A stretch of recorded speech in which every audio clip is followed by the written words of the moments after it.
యెషయా గ్రంథములు 50వ అధ్యాయం. యెషయా గ్రంథం 50వ అధ్యాయం 6వ వచనం. కొట్టువారికి నా వీపును అప్పగించి తినే, వెంట్రుకలు పెరుకువేయువానికి నా చెంపలను అప్పగించి తినే, ఉమ్మివేయువానికిని అవమానపరుచువానికిని నా ముఖము దాసుకాలేదు. ప్రభువైన యెహోవా నాకు సహాయము చేయువాడు గనుక నేను సిగ్గుపడను. నేను సిగ్గుపడనని ఎరిగి నా ముఖము శకుముకి రాతివలే చేసుకుంటున్నాయి. ఈ వచనములో మన ప్రభు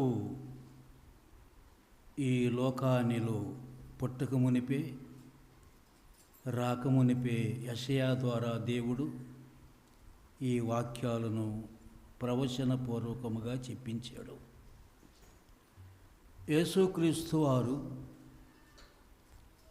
ఈ లోకానికి రావలసిన కారణమేంది అంటే మనమే కారకులం. మనము పాపులమై ఉన్నప్పుడు పుట్టుకతోనే జన్మముతోనే పాపులము. జీవితములో ఎన్నో పాపాలు చేసి దేవునికి దూరమయ్యాం, దేవుని మహిమకు దూరమైపోయాం, దేవుని రాజ్యానికి దూరమయ్యాం. దేవుని రాజ్యానికి దూరమైన వాళ్ళు నరకానికి దగ్గరైపోయారు. చనిపోగానే నరకానికి వెళ్ళాల్సి వచ్చింది. అది దేవుడు సహించలేక ఈ లోకానికి వచ్చి మనందరి కొరకై ఆయన శ్రమపడి సిలువలో చనిపోయి మనకు రక్షణ తెచ్చేవాడని ముందుగానే యెషయా ద్వారా దేవుడిక్కడ ప్రవచనపూర్వకంగా చెప్పాడు. పాపము చేసిన వాడిని కొట్టాల, పాపము చేసిన వాడిని చంపాల. అయితే పాపము చేసిన వారిని విడిపించటానికి పాపము లేనివాడు కొట్టబడవలసి వచ్చింది. 6వ వచనములో మనం చదివిన మాట, కొట్టువానికి నా వీపుని అప్పగించి తినే. ఆయన వీపు అప్పగించకపోతే మనం అప్పగించబడాల. ఆయన అప్పగించబడటానికి కొనిపోబడకపోతే మనము వధస్థానమునకు కొనిపోబడాల. అందుకని మనలను దేవుడు ప్రేమించి, ఎంత ప్రేమించాడు అంటే ఆ ప్రేమకు హద్దులు లేవు. దేవుడు లోకమునెంతో ప్రేమించెను అని మనము చదువుతాం. దేవుడు లోకమును ఎందుకు ప్రేమించాడు? మనం మంచివారమని ప్రేమించాడా? కాదు. మనము నీతిమంతులమని ప్రేమించాడా? అది కూడా కాదు. మనము పాపులముగా ఉన్నప్పుడు ప్రేమించాడు. మనము దుష్టులముగా ఉన్నప్పుడు ప్రేమించాడు. మరణానికి వెళ్ళిపోతున్నా మనం దుఃఖములో కుమిలిపోతా వరసలబడి మరణానికి వెళ్ళిపోయేటప్పుడు మనల్ని ప్రేమించాడు. ఆయన ప్రేమించి మరణము నుండి విడిపించటానికి ఆయన వచ్చి కొట్టబడ్డాడు. ఇక్కడ ముందే యేసు ప్రభువు రాకముందే, క్రొత్త నిబంధన గ్రంథము రాయకముందే, ప్రభువు రాకముందే ఈ మాటలు దేవుడు పాత నిబంధనలో రాయించాడు. కొట్టువారికి నా వీపును అప్పగించి తినే.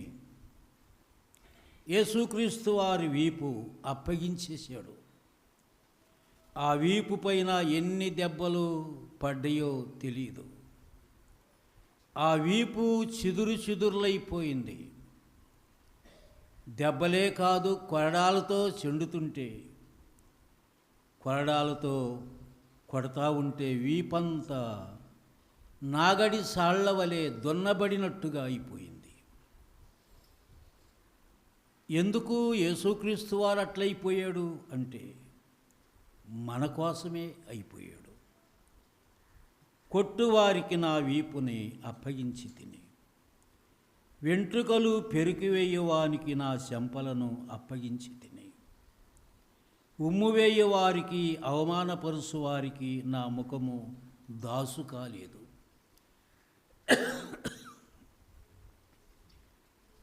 ఎవ్వరి ముఖం మీద ఉమ్ము వేసినట్టుగా మనం చూడం.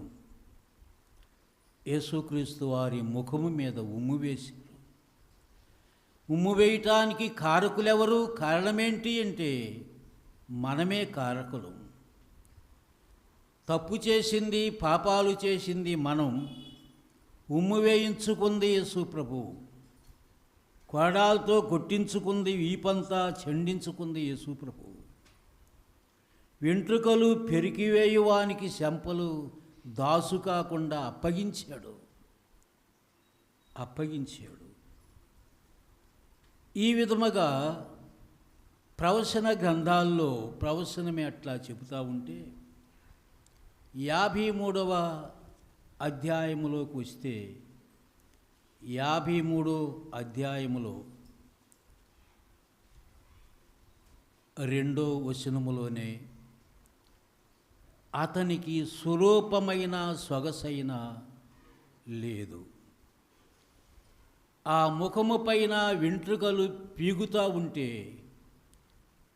ముఖము పైన ఉమ్మి వేస్తూ ఉంటే, వీపు పైన కొడా దెబ్బల చేత పిడిగుద్దుల చేత కొడతా ఉంటే ఆయన రూపు తొలగిపోయింది. ఆయన చక్కదనము, ఆయనకున్న పర్సనాలిటీ తొలగిపోయింది. ఆయన్ని గూర్చి లేఖనాలు ఏం చెబుతా ఉన్నాయంటే ఆయన ధవళవర్ణుడు, రత్నవర్ణుడు, 10,000 మంది పురుషులలో గుర్తింపబదిగినవాడు. 10,000 మంది నిలబడితే ప్రత్యేకముగా కనబడేవాడు ఆయన. ఆ ముఖరూపం అట్లా వెలిగిపోతూ ఉంటుంది. సూర్యుని కంటే ప్రకాశం కలిగినటువంటి ముఖరూపము కలవాడు యేసుక్రీస్తు వారు. ఆయనను అలాగు స్వరూపమైన చూడటానికి రూపు లేకుండా పోయింది. చూడటానికి రూపురేఖలు మారిపోయినాయి ఆయనకి. అంతగా కొట్టబడ్డాడు. దీనికి కారకులెవరు అంటే మనమే. అంతగా కొట్టబడవలసిన వారం మనమే. మనము కొట్టబడి నరకానికి త్రోసివేయబడాల్సిన మనం, మనలను ప్రేమించిన దేవుడు నరకములో త్రోసివేయబడకుండా తన కుమారుని మీద మన పాపములు మోపి ఆయన్ని సిలువకు త్రోసివేశాడు. ఆయన సిలువకు వెళ్ళాల్సి వచ్చింది. అతనికి స్వరూపమైన సొగసైన లేదు. మనం అతన్ని చూసి ఆపేక్షించున్నట్లుగా అతని యందు స్వరూపము లేదు. ఒక్కసారి ఆయన వైపు చూసి మనము సంతోషించాలంటే ఆయన రూపురేఖలన్నీ కోల్పోయాడు, వికారమైపోయాడు, చూడనల్లని వాడైపోయాడు. ఇదంతా ఎవరు కారణం, ఎవరు దీనికి కారకులు అంటే మనమే. 5వ వచనములో అక్కడ వివరముగా చెప్పిన మాట ఏంటంటే మన అతిక్రమములు. ఎంతగా చూడనల్లని వాడుగా ఎందుకైపోయాడు అంటే మన అతిక్రమ క్రియలను బట్టి అతడు గాయపరచబడ్డాడు. ఆయన వీపంతా నాగడసాళ్లగా దున్నబడటానికి మన అతిక్రమములే కారణం. మనము చేసిన పాపములు, తిరుగుబాట్లు, మనము అధోగతి స్థితికి త్రోసివేయబడుతున్నప్పుడు దేవుడు సహించలేక తన కుమారుని అడ్డం పెట్టి మనలను ప్రక్కకు నెట్టి ఆయన కుమారుని ఆ స్థానములోకి పెట్టేశాడు. యేసుక్రీస్తు వారు మన స్థానములోకి వచ్చాడు. మన స్థానములో ఆ నిత్య నరకమునకు వెళ్ళబోయే మన కొరకై ఆ శిక్ష అంతా అనుభవించి నరక శిక్ష నుండి మనల్ని విడిపించాడు. ఇదే ప్రేమ అంటే ఇది. దేవుడు లోకమునెంతో ప్రేమించెను, దానికి హద్దులు లేవు. ఎంత ప్రేమ అని చెప్పటానికి ఏమీ లేదు. అంతగా దేవుడు ప్రేమించి లోకములో ఉన్న మన కోసం తన ప్రియ కుమారుడు 10,000 మందిలో గుర్తింపదగినటువంటి వాడు, ఏ పాపము లేనివాడు, పుణ్యపురుషుడు, అలాంటి నిర్దోషి అయిన ఒక గొర్రె పిల్లను మన కొరకై వధించాడు. ఆ గొర్రె పిల్లగా మన ప్రభు వధించబడతా ఉంటే, కొట్టబడతా ఉంటే, ఆయన చేతులలో ఆయన పాదాలలో మేకులు కొడతా ఉంటే ఆ బాధకు తాళలేక ఆయన ఆ మండుటెండలో సిలువలో వేలాడుతా కేక పెట్టాడు. ఆయన ఆ కేక మనదే. నరకములో కేకలు వేయాల్సిందా మనలను విమోచించటానికి మన ప్రభు సిలువలో కేక వేశాడు. మన అతిక్రమ క్రియలను బట్టి అతడు గాయపరచబడెను. ఒళ్ళంతా గాయములే, ఒక దెబ్బ కాదు, ఒక గాయం కాదు. ఒళ్ళంతా గాయములే, ఒళ్ళంతా రక్తమే, ఒళ్ళంతా చిదురులైపోయింది. చూడనొల్లని వాడుగా అయిపోయాడు. ఆ ప్రభు ప్రేమ మన మీద ఉన్న ప్రేమ, మన మీద ఉన్న ప్రేమ చేత అంతగా ఆయన మరణించాడు సిలువలో. ఆ మరణించిన ప్రభువుని మనము స్మరణ చేసుకుంటున్నాం. మరణించిన ప్రభువుని మరిచిపోయే వాళ్ళు అపరాధులు మళ్ళీ అపరాధులైపోతారు. మన కొరకు అంత గాయాలు పొంది అంతగా మరణించి మన మీద ఉన్న ప్రేమ చేత ఆయన ప్రాణాన్ని దానముగా మనకు సమర్పించిన మన ప్రభు ఆరాధనకి రాకపోతే మనము ద్రోహులమైపోతాం.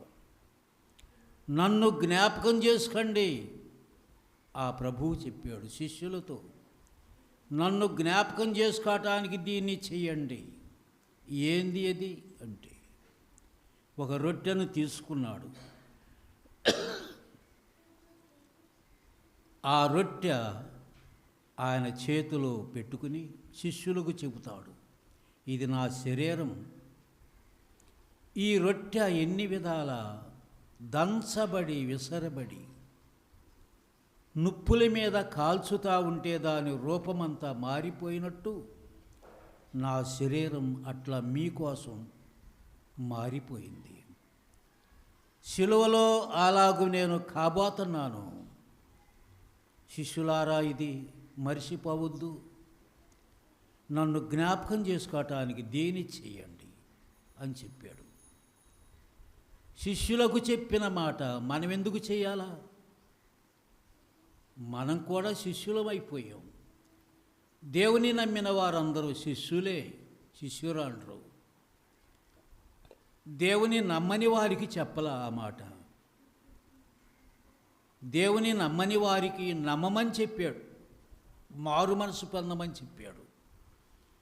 నమ్మిన వారికి, మారు మనసు పొందిన వారికి, మీకోసం ఈ రొట్టె ఎన్ని విధాల దంచబడి విసరబడి కాల్చబడినో నా శరీరం అట్లా చేసుకున్నాను. మీరు రక్షించబడటానికి కారణం అది. నన్ను జ్ఞాపకం చేసుకోవటానికి దీన్ని చేయండి. మర్చిపోవద్దు, ఎప్పుడూ మర్చిపోవద్దు.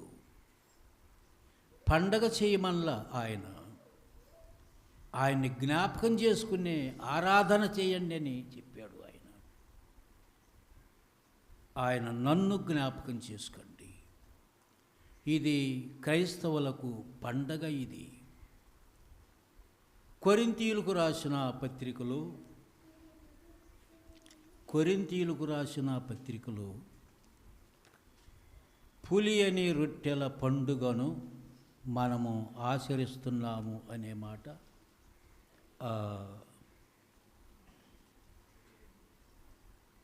5:7లోన ఆ మాట ఎక్కడుంది?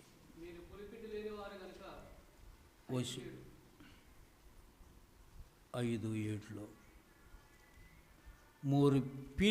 పులిపిండి లేని వారు గనుక క్రొత్త ముద్ద అవటానికై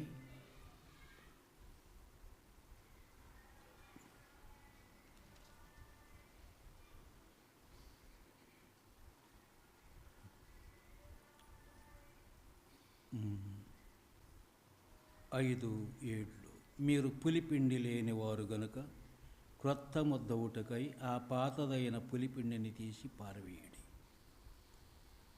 ఈ వారమంతటిలో లోకములో ఉన్న గాలి మనకు తగులుతూ ఉంటుంది. పాతది పులిసిన పిండి వాతావరణం మనకు తగులుతూ ఉంటుంది. దాన్ని పారవేసి మీరు పులిపిండి లేని వారు గనుక క్రొత్త ముద్దవటానికై పాతదైన పులిపిండిని పారవేయడి. అంతేకాక క్రీస్తును మన పస్కా పశువు వధించబడిను గనుక పాతదైన పులిపిండితోనైనా దుర్మార్గతయు దుష్టత్వమనే పులిపిండితోనైనా కాకుండా నిష్కాపట్యము సత్యమును పులియని రొట్టెతో పండుగ చేయాలి. క్రైస్తవులకి పండుగ ఎక్కడ ఉంది అంటే ఆదివారం పండుగ. ఆరాధన బల్ల యొద్దే పండుగ, ఇక లేదు ఇక పండుగ. పాత నిబంధనలో పండుగలు చాలా ఉన్నాయి. అవి తప్పనిసరిగా ఇశ్రాయేలీయులు చేయాలి. పాత నిబంధనలో పండుగలు చేయకపోతే, పండుగకు రాకపోతే వారిని వెలివేస్తారు, కొట్టివేస్తారు ఇశ్రాయేలు సంఖ్యలో నుండి.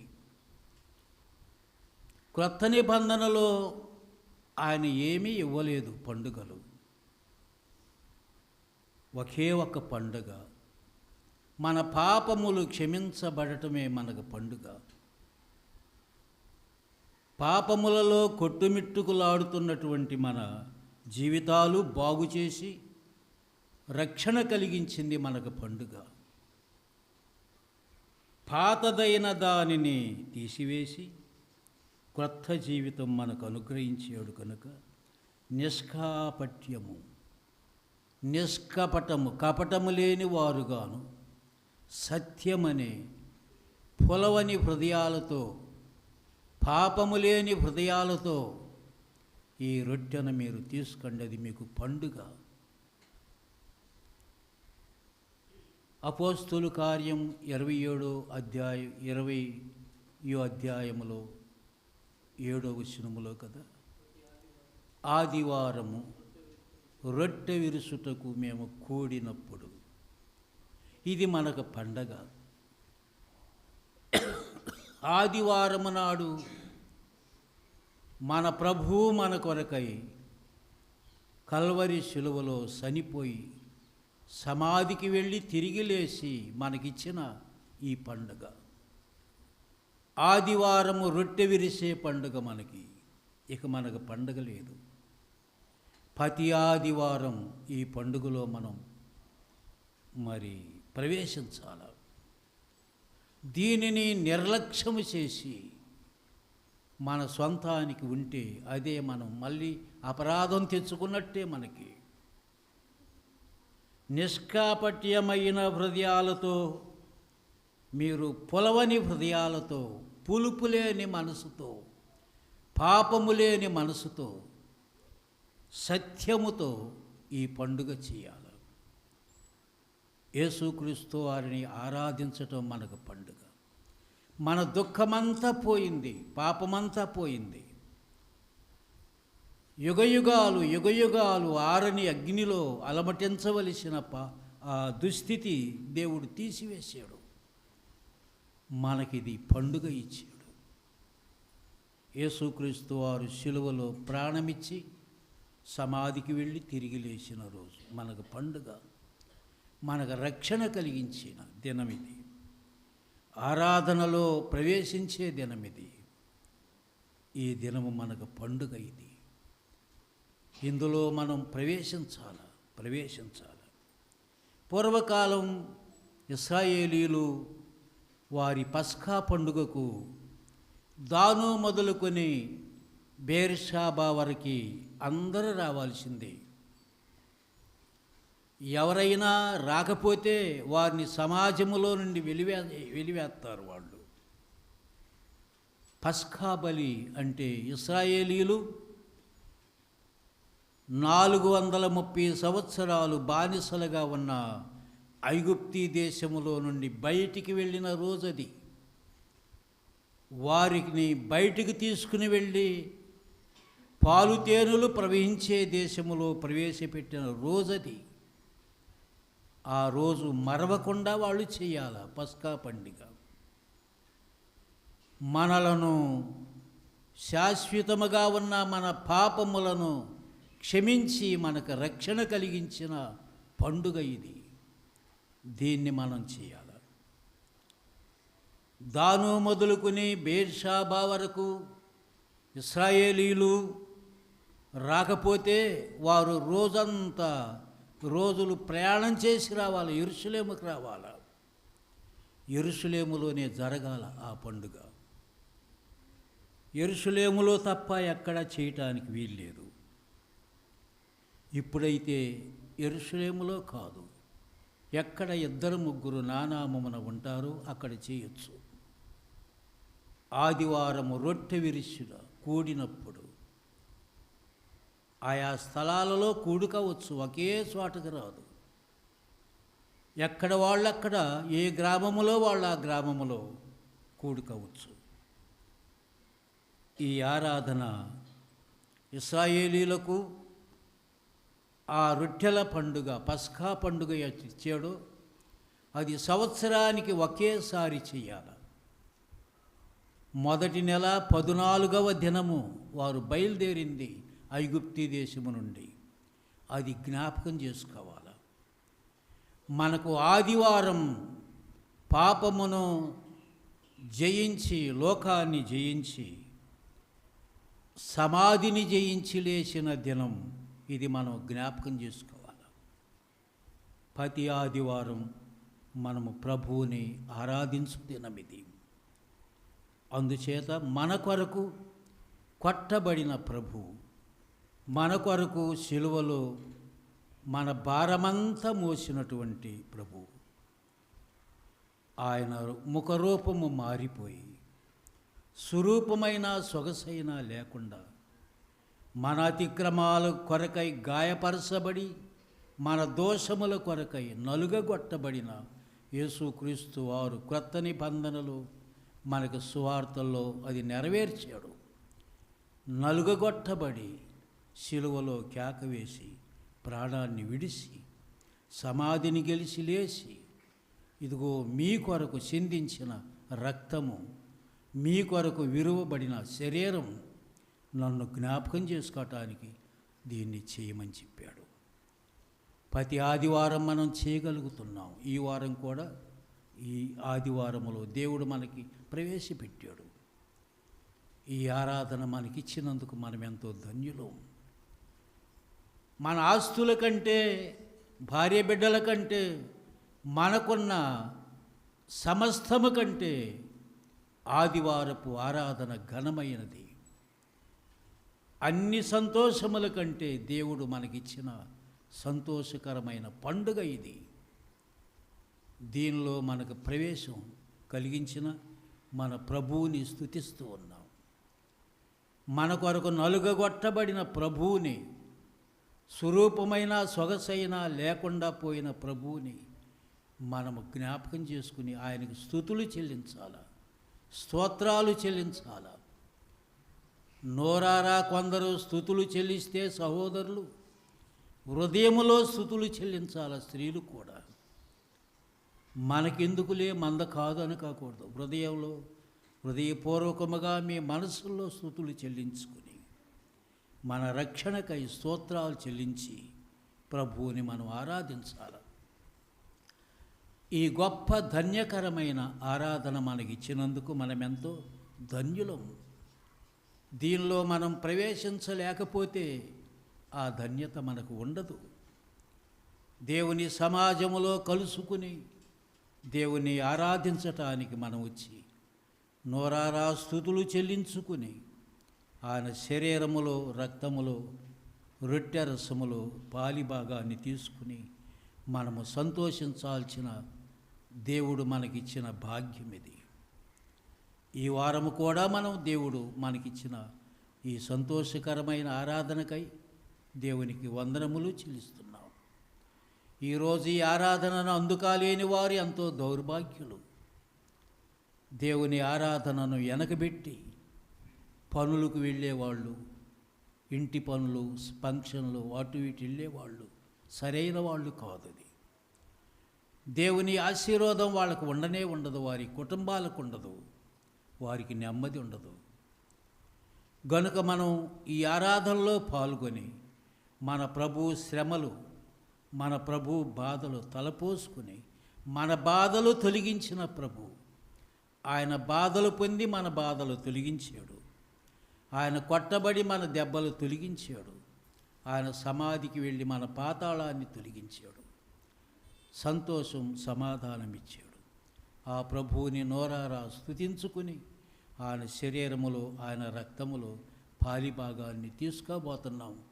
మనల్ని మనం పరీక్షించుకొని మన ప్రభు బలలో మనం యోగ్యముగా మరి ప్రవేశించాలని హెచ్చరిక పొందుతున్నాం. ఇప్పుడు మనం ఆరాధనలోకి వెళుతున్నాం.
ప్రభు అయిన యేసు తాను అప్పగించబడిన రాత్రి ఒక రొట్టెనెత్తుకుని కృతజ్ఞతాస్తుతులు చెల్లించి దీన్ని విరిచి, ఇది మీ కొరకైన నా శరీరము, నన్ను జ్ఞాపకం చేసుకోవటానికై దీనిని చేయుడని చెప్పాను.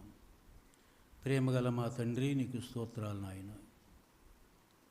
మా పాపాల కొరకై లోకానికి వచ్చి మేము నిత్య నరకానికి వెళ్ళటం నీకు ఇష్టము లేక నీవే మా పక్షముగా మా బాధలన్నీ అనుభవించి మాకు నిత్య శాంతి సమాధానములు కలిగించేవు.